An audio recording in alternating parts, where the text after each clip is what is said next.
A inelegibilidade de Bolsonaro já era certa, mas a de Braga Neto causou surpresa. Começa agora Brasília Já. Bom dia, Rodolfo. Tudo bem, Alexandre? Bom dia, amigas, bom dia, amigos. Começando aí mais um dia, e um dia que traz uma notícia, né, Rodolfo, que nos causou aqui em Brasília, e eu acho que no Brasil também, como um todo, uma certa surpresa. Porque já vem acontecendo há algum tempo as chamadas audiências, decisões, ações contra candidatos, e neste caso especificamente o ex-presidente da República, Jair Bolsonaro, que levou à inelegibilidade dele. A surpresa foi justamente a ação chegar em Braga Neto. Porque Braga Neto não é qualquer pessoa. Braga Neto, para lembrar vocês quem é, além de um general respeitado das Forças Armadas, foi o interventor federal no Rio de Janeiro. É um homem que tem no seu currículo, desde as agulhas negras, um histórico militar respeitadíssimo, inclusive o que fez com que ele fosse o candidato a vice-presidente junto com Jair Bolsonaro. Porque Jair Bolsonaro, desde a sua primeira tentativa, precisava de um general respeitado ao seu lado. Primeiro foi Hamilton Mourão e o segundo seria Braga Neto. Mas agora, pelo jeito, Braga Neto não pode nem se candidatar a vereador no Rio de Janeiro. Pois é, a situação ali se igualou, né? Quer dizer, o julgamento de ontem, no efeito prático com relação ao ex-presidente Jair Bolsonaro, não muda muito. Bolsonaro já estava inelegível até 2030, essa agora se soma a essa inelegibilidade, mas ela não se soma nesse tempo, continua inelegível até 2030. Agora, o Braga Neto, que foi o candidato a vice na chapa do Bolsonaro, não estava condenado. Ele, na primeira ação que condenou o Bolsonaro, que foi com relação àquela reunião com os embaixadores para contestar o sistema eleitoral, o TSE, naquele caso, absolveu o Braga Neto. Agora não, condenou também. Então o Braga Neto também passa a ficar inelegível até 2030 e os planos que o PL tinha para o Braga Neto ficam então suspensos. O Braga Neto era um nome que estava sendo cogitado para disputar a prefeitura do Rio de Janeiro no ano que vem, ou o Senado mais adiante não vai poder disputar nenhum cargo nem outro. O que chama atenção nessa mudança de rumos do vento em Brasília é que Braga Neto havia sido preservado em vários outros momentos, além da questão da campanha presidencial.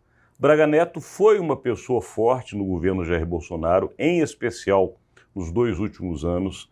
Braga Neto esteve citado em várias investigações do Congresso Nacional, foi cogitado pela CPMI dos atos de 8 de janeiro, foi colocado na berlinda por alguns governistas dentro do Senado e da Câmara, e em todos os momentos nada colou em Braga Neto. Braga Neto foi preservado justamente por esse histórico militar. Ontem a história mudou. A história mudou. Quando votou, né, o presidente do Tribunal Superior Eleitoral, o ministro Alexandre de Moraes, ele mencionou isso diretamente, ao dizer o seguinte, que a justiça pode ser cega, né? A justiça tem uma venda nos olhos, né? A imagem da justiça, que ela pode então ser cega, mas ela não é tola e nem pode se comportar como um avestruz colocando a cabeça num buraco. Ou seja, o que a justiça viu, ela não pode fingir que não viu pelo grau, pela importância da pessoa, né, que está sendo julgada.